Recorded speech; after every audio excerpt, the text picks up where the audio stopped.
let's take a process that humans have to like type stuff in a form all the time or go into a website and grab, and you're building the automation around that to where it's done for you automatically.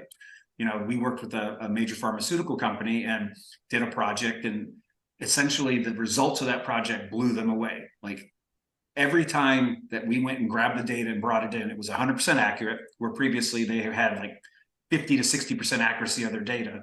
And the people that had to make decisions on the data that they got, they could make it 80% faster because they could now trust the data.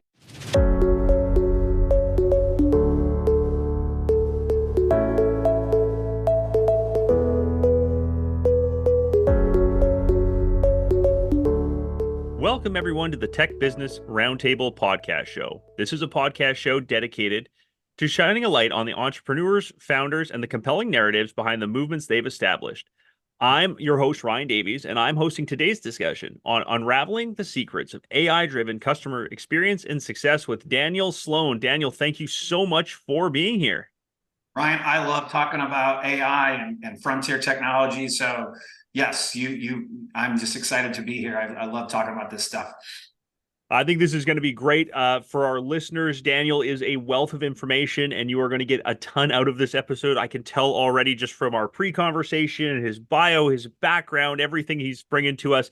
He is the co-founder and blockchain and AI practice manager at FutureTech, with bringing over 28 years of profound experience into the IT industry, specializing in emerging technologies and innovation. And his leadership at FutureTech, a software development company, is instrumental in navigating the realms of blockchain, AI, robotic process automation, digital transformation. Across the board, he is a distinguished member of the Forbes Technology Council, an exclusive community for senior-level technology executives and entrepreneurs, and his insights contribute to the broader discourse on technology trends and advancements.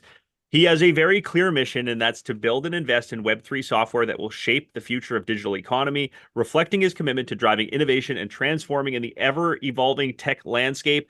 I think we could go on and on with a lot of stuff here, but I'm going to turn it over to you and make you do all the hard work now, Daniel. Share a little bit more about your background, how you got involved in the tech industry, and really what inspired you to co-found FutureTech and what its mission is. Certainly. I'll start in the beginning order you ask. So I joined the Marine Corps right out of high school. Did 4 years.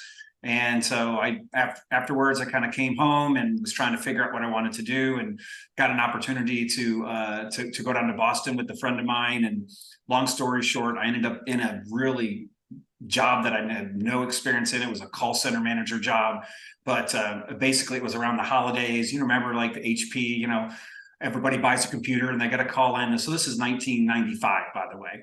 And it was just a group of unruly, seasonal workers that I used, the skills I learned in the Marines to kind of whip them into shape. And we were the best call center in all of North America. So the company that staffed that got a hold of me afterwards and said, I don't know what you did, but we want you to be a recruiter. We want to teach you this stuff, but you don't know everything about technology. I'm like, well, I can program a little DOS, because I've been playing with computers since I was a kid. But that's how I got into IT. A couple of years later, I founded my first company. It was a software company, Infolink. It was in SAP, which SAP was in mass adoption. So I didn't realize at the time that was going to be my first startup, was going to be my easiest startup, because if you literally had any people or experience in SAP, it was gone. Like it was hotcakes, water in the Sahara Desert. But been a serial entrepreneur. You asked me why I founded FutureTech. I really don't like the whole, I'm going to come in, you're going to tell me what you want to do. We're going to just spend a few hours talking about what you want to do. We're going to give you a random quote of how much it costs. And then as we're going through it, then we're going to figure out what you need to do and go, oh, we shouldn't have did that. That was a waste of time. And so something that could have been done in half the time and half the budget, it doesn't happen. So we really, as you can see from our thing here, architects of Web3, I took a very high level, let's pull together the best minds, the architects, and let's really gather the requirements. Let's take the time. Sometimes for big applications, it can take us 6 weeks to go through the process, gather the business requirements, do the software requirement specification, and then come back to them and say, no different than if you've ever built a house, right? You sit down, you draw out the plans, like you could take that to any competent builder on the planet and they can build you a house. that's kind of what we do. But part of the secret that we have is by spending all that time and getting to know them and really understanding what they want. At the end of that process, they really don't want anyone else to build it because they're like, you know it the best. We trust you. So in a way, it kind of does twofold for us. It allows us to understand what they want, but also build that relationship to a point to where, we end up being not just a vendor, but a partner. That, I think that's a great background. It's really going to help our, our founder audience, our tech audience understand, and really bring a lot of authority to what you're bringing forward here. We wanted to talk about sort of that evolution. Again, you're so deep into AI, and we talked before, we kicked off here about people just coming up to you and going, oh, I want to know more, right? Because you can Google so much, but when you get it from somebody, with your experience and your background, it means so much more to be able to provide that sort of granular, this is what it's about. And we're talking about, again, the AI-driven, customer experience success, right? And that means success from both the customer side, but also from the organizational side, as you had kind of pointed out when we were talking before. So I'd love to kind of get your background on what sort of that customer experience success means in terms of, how AI can impact that. Yeah, and when we think about some of the things that we built in AI over the past 10 years, think about robotic process automation, right? Like, let's take a process that humans have to type stuff in a form all the time or go into a website and grab, and you're building the automation around that to where it's done for you automatically. We worked with a major pharmaceutical company and did a project, and essentially the results of that project blew them away. Every time that we went and grabbed the data and brought it in, it was 100% accurate, where previously they had 50 to 60% accuracy of their data. And the people that had to make decisions on the data that they got, they could make it 80% faster because they could now trust the data. So it was almost this domino effect of, we did all the work, we presented it to the executives, but they couldn't make a decision because they had to go back and recheck everything. So companies and organizations have been getting a lot of power at AI for a while, but really OpenAI, ChatGPT, the fact that all these, massive repositories of OpenAI has come out, that has given companies the compute power to do things that they couldn't do before. Because it takes a lot of compute power to run an artificial intelligence that can actually have a conversation with you, Ryan. So with a partner of ours, Somi AI, they built an AI that's conversational, and we're partnering with them to integrate it with different platforms. So one of our clients is a real estate client, and they have a call center down in Mexico, and those guys are cranking on the phone all the time, following up on leads, trying to set appointments for the agents, right? So we're bringing in this conversational AI that's connected to the call center platform that'll be able to auto dial these. So we've programmed it with all the scripts it needs to know. It's dialing the calls, it's having conversations with them. And in our early tests with some of the founders' friends who the AI has spoken with, they didn't even know it was an AI. Right. That is next level. I keep getting, every day I get people that send me stuff, and it's that, hi, Ryan, I want to book an appointment with you. You know what I mean? It's having a conversation, but you clearly know it's AI. Yes. So that's, to me, is, I don't want to use the word holy grail, but it certainly is the end goal, to get an AI that can do the job better than a human, because it has all the knowledge, it's been trained with all of it, it has a knowledge repository, and it can have a conversation. And you aren't sitting there mashing the button that says, talk to agent, talk to agent, talk to agent. Right. That, to me, is the next level of AI.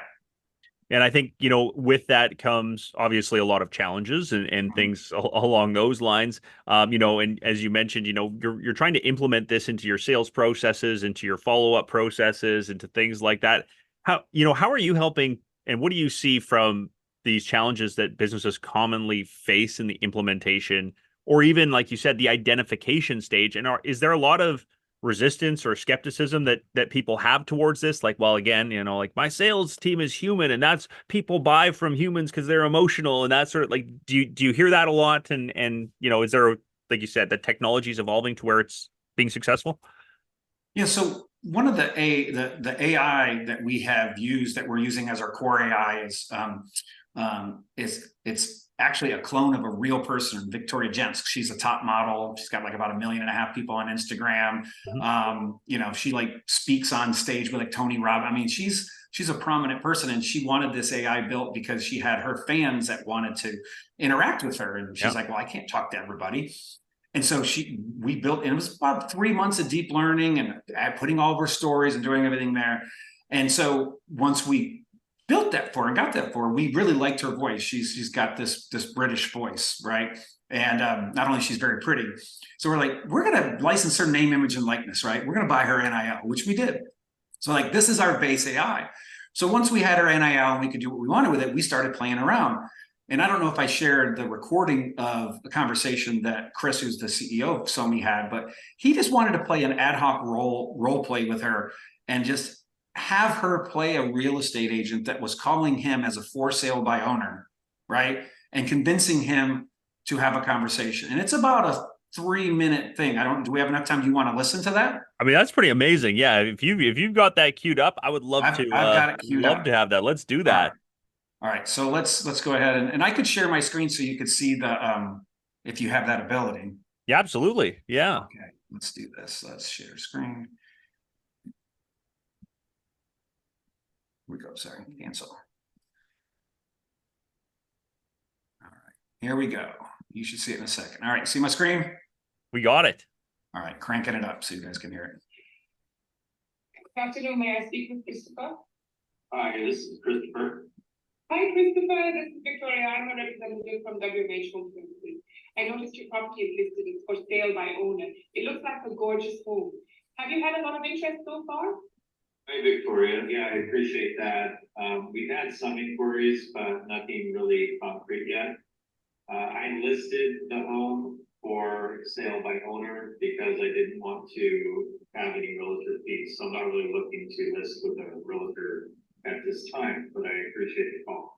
I completely understand, Christopher. Everyone wants to maximize their profit when selling their home. However, if I could show you a way in which you could potentially net more money, even after paying agent fees, would you be open to a quick discussion? Well, possibly. I'm willing to listen if you can convince me that I'll be able to net a higher sales price. Great. On average, homes listed with WMH Homes sell for about 10 to 15% more than for sale by owner or feasible listings. This is because we have access to a larger pool of buyers, that we combine that with our specialized marketing tactics that we believe is the reason why more of our buyers make higher offers on our listings. And let's not forget the time and effort you save by letting someone handle showings, negotiations, and paperwork. When you factor all that in, it's likely that even after paying the agent fee, you will walk away with more money in your pocket. Okay, interesting, but how could I be sure that you would maximize my selling price? That's a fair question, Christopher. Here's what I propose. Let's meet up, no strings attached. I'll provide a detailed comparative market analysis for your property, and I'll outline exactly how we can help increase the visibility of your home and attract serious buyers. If by the end of our meeting you still feel feasible is the way to go, I respect that. But if you see the value in our services, we can discuss a partnership listing. Does that sound fair? Okay, no, that sounds fair. Sounds reasonable.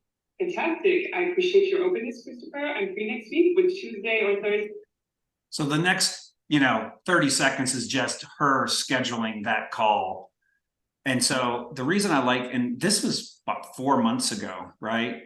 So the reason I like to share that is just because it was an ad hoc, impromptu, no programming. Like, we didn't teach her anything about real estate. So how we have this real estate client of ours is we shared this, and he's a friend of mine too. So when I told him what went down, he's like, if I didn't know you, I would be calling you a liar. And I was like, why? He goes, because some of those objections handling she uses are things that I've had in my script for 20 years. Yeah. And he says that AI bleep is doing it better than some of the people I pay on my team to do it. How can I, so this is how the conversation came. So when you can get an AI that is able to have that level of conversation, and you're not, you know what I mean? Because unless I tell you that's an AI, you might not right off the bat know. It's pretty darn good. We're getting it better. So the goal is to get it to a point to where it's so smooth and conversational, and just a little bit of lag here and there, that we're going to have to basically disclose at the end of the calls. By the way, just wanted you to know I'm an AI. I've been programmed by FutureTech and Sony. So just wanted you to know that, because you're going to talk to a live person after you know what I mean? And then they're going to go away going, holy cow, I just had a whole 10-minute conversation and I didn't even know it was AI. Now that's going to, whoever we're setting that appointment for, because even though you set an appointment, there is, I want to say a high, but 30-40% of the time, people don't show up for the appointment. Yeah. We're thinking is, if they're so intrigued about the AI thing, even if they're not interested, right? They don't want to list their home with you or whatever. They want to code to that meeting because they want to ask them what the hell is going on with that AI. Right. Yeah, no, that was incredible. I absolutely agree. Like I kept wondering, like, okay, are you really? This is entirely AI through this thing? Because again, there were objections there, even right down to the very end, how, you're taught, give the A/B perspective. Tuesday or Thursday work better for you, this or that, not so when would you like to, and leave too many things open. And like, it's just all of the best, you can put all of your best practices into one, into one persona. And now you've got the ideal again. And that's the hardest part is, right, booking that appointment, that cold calling. The success rates are so low and everything else. And that's where I think a lot of ROI is lost, and, a lot of investment goes in. Now you've kind of bypassed it. And as you mentioned, in our conversation before, and is the fact of you're basically taking humans and upscaling them into what's better for them and giving them more empowerment, because, like, let's be honest, that's the part of the job that salespeople hate. It's doing the cold calling and booking the appointment, doing all that. Their dream is, I have an assistant, they put things in my calendar, I show up for work in the morning, I go through and go, these are all, high value leads that have come through that I can talk to. I've gotten all that stuff I hate doing out of the way, and we're empowering people to do what they love, right? So it's just that's remarkable on that. And I'd love to, again, get your take on that, of the idea of putting people in a better position to succeed and doing what they love as an AI advantage, as opposed to, oh, AI is taking my job. It's no, AI's empowering you to do more of what you want to do and more high value work, right? Nobody really wants those call center jobs. No. Nobody really wants to sit in a freaking cube with 10,000 other people around them, answering the same thing. Control, Alt, Delete, reset your system. But you know what I mean? Like, it's over and over and over and over again. Like, we, in previous businesses, we've had staffing divisions and arms, and I've staffed some very large call centers, 500-600. And, like, I've had people come to me and say, if I do this job another 5 minutes, I'm going to literally shoot myself. I quit. I'm like, okay, yeah, see you later. Right. It's not a job people really need or want. But like you said, this AI had this conversation. Now, if I'm the agent, because obviously Victoria's not showing up to that meeting, right? Right. And again, that was ad hoc. So we would train it to say, by the way, I'm an AI. I can't come meet you, but Daniel's going to come meet you. Right. So I would get the transcript of that. If I wanted to listen to the recording, I could listen to the recording because it's short enough. But if, let's say, it's a 15-minute conversation, I'm going to get the transcript. So really, the AI has an AI helper. Yeah. Whether it's Fireflies, whatever. So now as an agent, I come in, I can either listen to that call or I got the transcript. And then we're also building tools based upon that conversation to suggest to the sales, like in the insurance business, if this is somebody that's recently lost a loved one, right? Well, there's a whole script and the whole thing you go down, right? They're a newlywed, they're different, you know what I mean? So you can kind of help that salesperson say, hey, in the call, these were the key hot buttons and these are the things you need to focus in on. And they even want us to build it to where the AI sits on the call and then is instant messaging them during that and say, they just mentioned this, go in for this close, go do this, go do that. So again, just helping you. Like, how transformative would it be if, as a football player, you could have the coach in your ear the whole time while you're playing? You're about to get hit, go left. Yeah, You know right. what I mean? Like, you literally have got this coach sitting here helping you the whole way along. And COVID has really brought a lot of in-person stuff like insurance to video conferencing. So, it's really empowering. But yeah, I do want to make that point. I don't feel like where we are with AI, it's going to take people's jobs. It might take some of those like crappy jobs, but please go get a better one. Yeah. But it's certainly going to empower all the people that just hate this part of their job, but love this, right? Like, they love the action. Like, I love the close. I love talking to people. Yeah. The whole, like you said, the whole cold calling thing, I hate that. Yeah. Yeah. It's just as somebody who's done sales and stuff like that, right? That's the high. You want to chase the high of that close of that next of that. Hey, this is a high value appointment. This is exciting. I'm having a day, not a, all right, I've got an 8 hour grinding block to go through to hopefully fill my calendar and do things, right? And if I'm empowered, you're going to get better salespeople. You're going to have stickiness. You're going to have higher retention rates. Like, I mean, the trickle down from it is far beyond just efficiency, but there's so much more in hard cost, soft cost, everything that kind of brings that together from that side.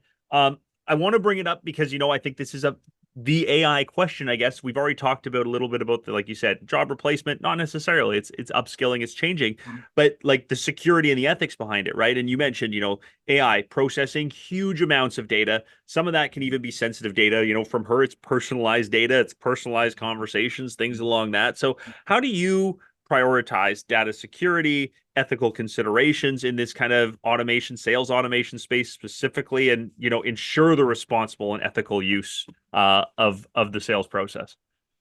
Well, as you can see from my title, I've got blockchain in that. And Yes. for people that don't know what blockchain is, it's an immutable ledger. And so they're like, okay, that's a big word, immutable. Let me think about that. Do I need to Webster that? So essentially what we're saying is, if you think of an Excel spreadsheet where I'm going in there and I'm adding information, and all of us are adding information, right?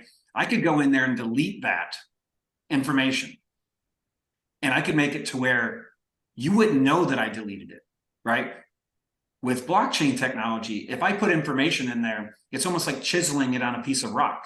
Now I can scratch that piece of information off and write something new next to it, but you always know it's always there.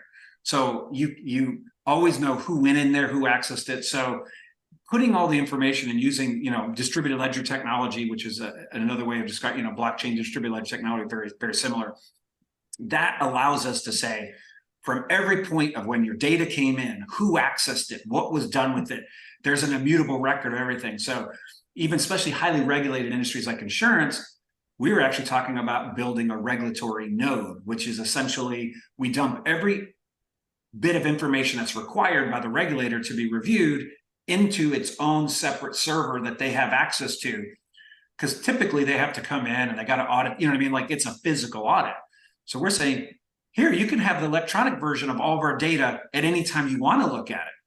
And we've done this with natural gas trading and other, highly regulated things. And it's shown when you give them data that they can trust. Like, I know you can't fudge these numbers. It's written in the blockchain. It has reduced the amount of physical audits by 60%. They still got to go in and do it, but they don't come in as often because they're like, why am I going to go in and take a whole team? It costs them money to come do that. So it's just stuff like that, where they just want to make sure you're not doing something wrong because that's their job as the government. And you provide them the ability to do that job more efficiently through this. And it's a win-win for everybody.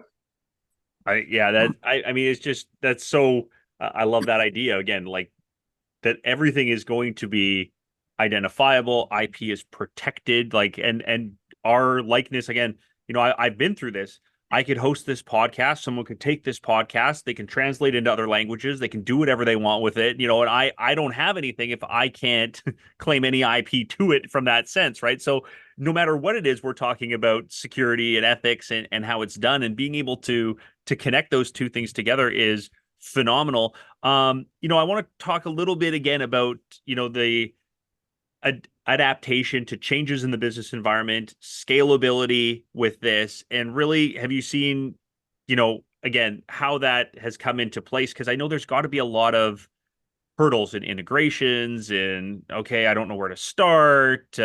Everybody's at different parts of the, of their journey. Some people are laggards and, they might listen to this in 4 years and go, well, I better get on that, right? And then somebody else might be like, we've already done that. What's next? But those challenges that exist in terms of the adaptation and scalability and how you can help with that. Yeah, there's kind of a famous cautionary tale blockbuster video, right?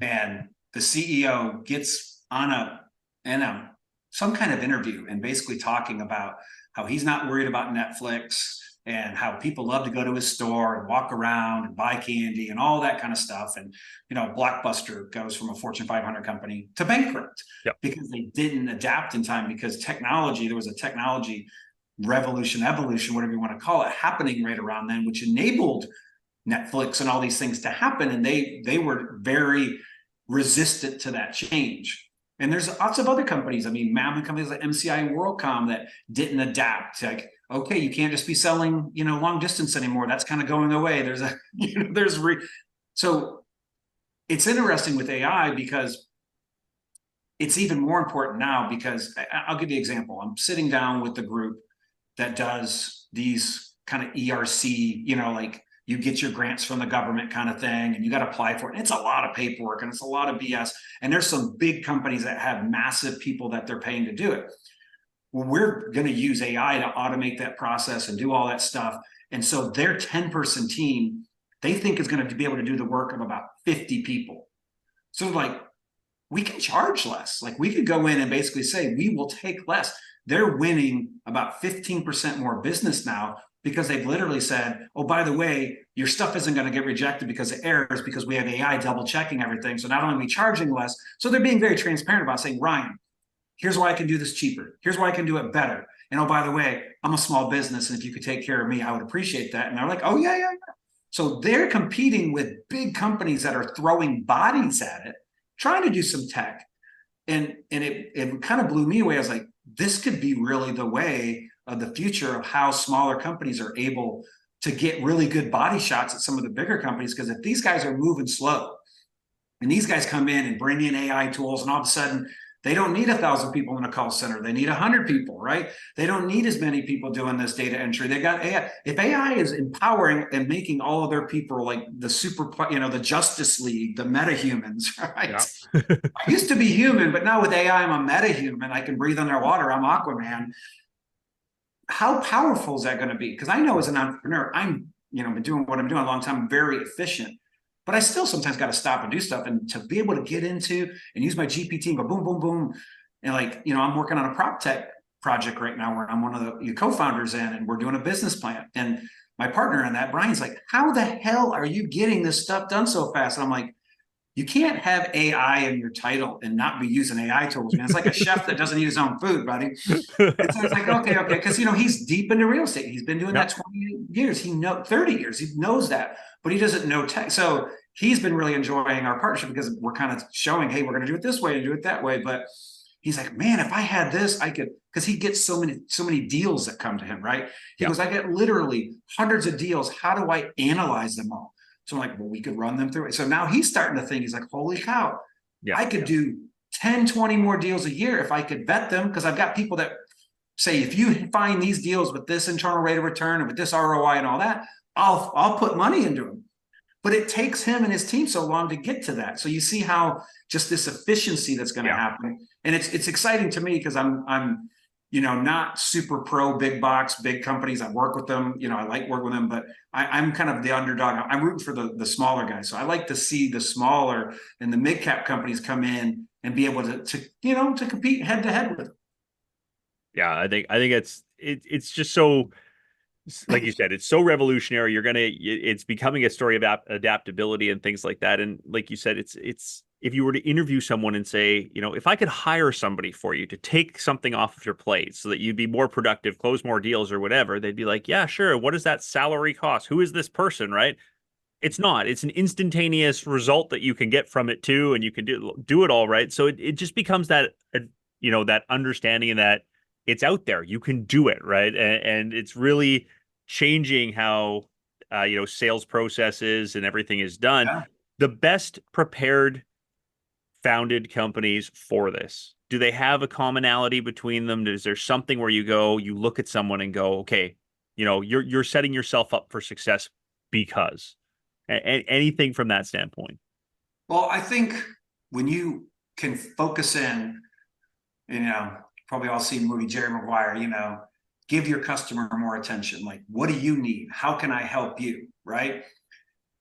That only happens when you have the time, the humans have the time to actually have conversations and actually spend time with them.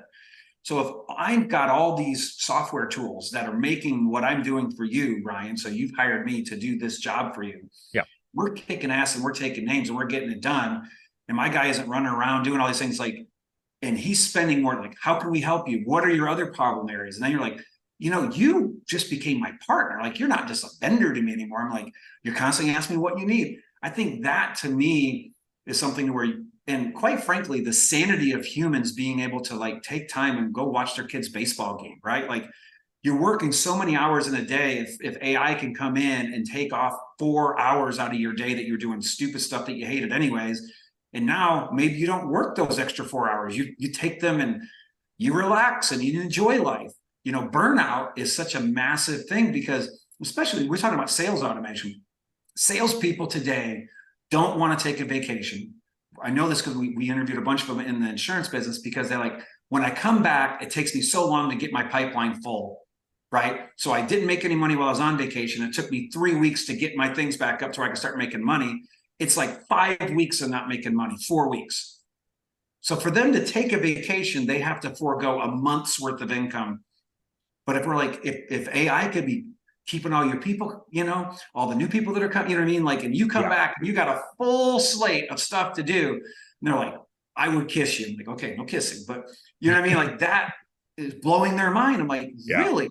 I'm like, and you could be like 10, 15 minutes a day just going in and going, yep, I approve all these automated emails that are going on. Boom, yep, let's do it. Like, you could be spending a little time on vacation without actually working. Like, just telling the tools what they need to do, confirming everything. And they're like, I could do that. I could do that on the beach while drinking Corona. I'm like, you could absolutely be doing that and drinking. Starting to think like I could be on vacation, really be on vacation, if I know that, if I built it all out. And that's the thing. That's why we got to spend so much time understanding you and your business, because if we don't understand you and your business, we can't architect and build it to do the things that you do. Because not everybody does the same process. Like, I do this, I set up a webinar first, and I do that, and then I do this. And so if we can automate the majority of that, that's again, I think, where you get the acceleration of more business, the sanity of the people that are doing it. And quite frankly, you aren't going to go through as many people, new hires too. The people that work there are going to enjoy working there, and they're going to stay longer. Yeah, absolutely. Yeah. I'm thinking about it myself now already. I mean, I'm going on vacation in like 6 weeks time. I know you get to go sooner than that. And I already think about myself of like, the work doesn't go away. It's waiting for you when you get back. I spend my time on vacation and anxiety about half the time, especially towards the end, going, okay, so now my vacation's coming to an end. I got to start thinking about work again. And I don't even know what's there. And where I'm going, there's no cell phone out in the middle of the ocean where I am. So I'm like, what am I going to do? What am I coming back to? Right. And if it's like, hey, there's something that can take care of a lot of this for you, you can actually enjoy the purpose of why you're trying to get away from work, right? And do all of this and in that sense. Last thing I want to talk about, because I know, again, this is you do a lot of digital transformation, and a huge piece of that is on the change management piece, right? So again, really helping people understand what it's going to take, both from a user experience for sales teams to, an executive side of things, everywhere in between. What do you recommend when it comes to preparation for that, training, onboarding processes, et cetera? Because you really want to have as seamless an adoption as possible. And again, don't fearmonger, but this is how we're making life better for organizations. I've seen it done both ways. I've seen carrots and I've seen sticks, and I've seen carrots. So I think the best story that I can relate from analogy was, if anybody doesn't understand SAP as an enterprise resource package, it's essentially a nuclear bomb to any existing applications. So any accounting systems you had, any HR systems, everything that you had previously is gone and is replaced by SAP. Yep.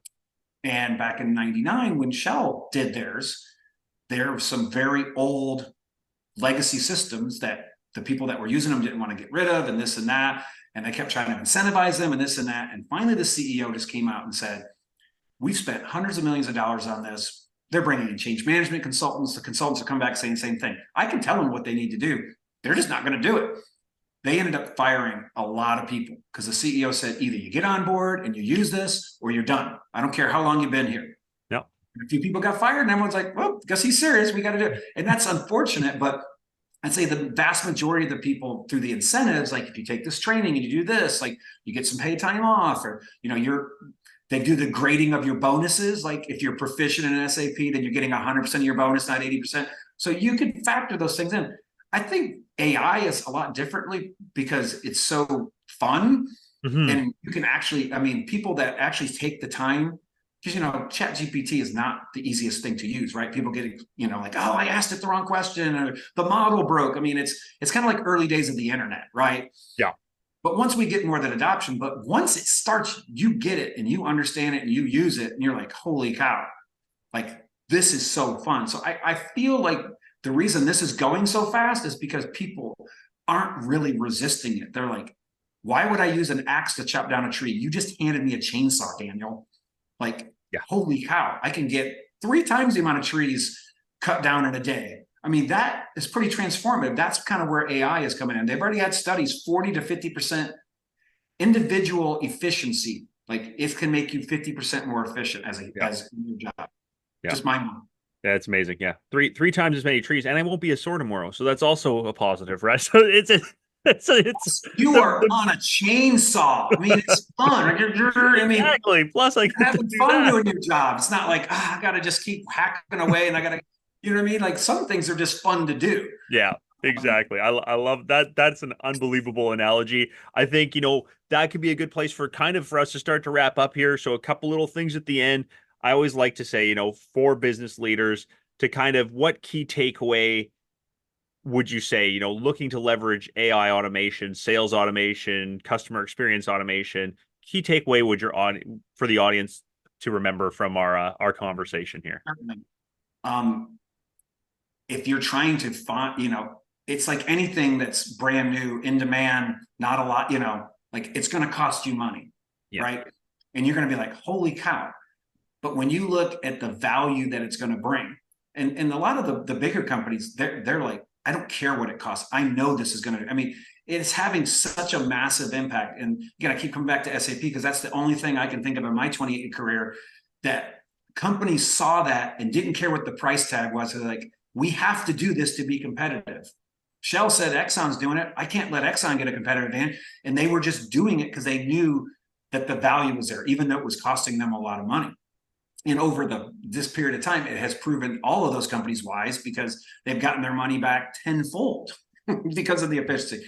So AI, don't wait for it to get to the point to where, you know, it's like everybody's doing it. It's super affordable. I mean, if you want to be on the cutting edge, now's the time to get in. Spend the time researching it first. Find a company like ours that will help you understand the journey, help you understand where's the low-hanging fruit, right? Don't try to do everything at once. You know, take we'll do this, we'll get the value out of it, and then go from there. Yeah. I think that's the best approach. Like pick one thing you want to do it, see the value out of it, get hooked on phonics, and then keep going. I absolutely love it. That is, you know, in the tech world and software development for all of our listeners, you got to understand the whole, like, you know, you don't develop it all overnight. It's iterations, it's sprints, series of, you know, processes. What an amazing takeaway. Get on it now. And you mentioned, you know, find the right person to partner with. So Daniel Sloan of FutureTech, how do we get in contact with you to find the right person to get partnered with here? Well, you can, you know, we've got to contact us on our website. LinkedIn's a great place to connect with me. Just you don't need to put an email address to know me to connect with me. So you can connect with me on LinkedIn, and then I can, you know, our general email is info@wearefuturetech.com.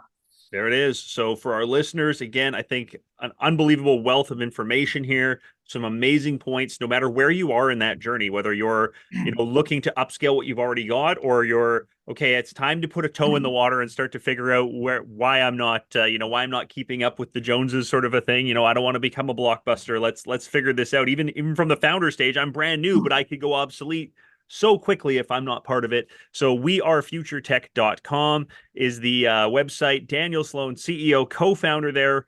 Thank you so much for your time today, for joining us, and for sharing some amazing insights and wisdom for our listeners.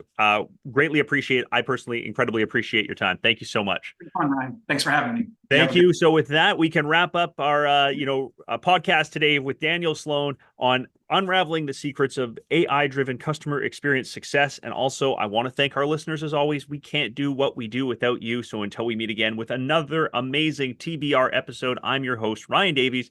Thanks, everybody, and take care.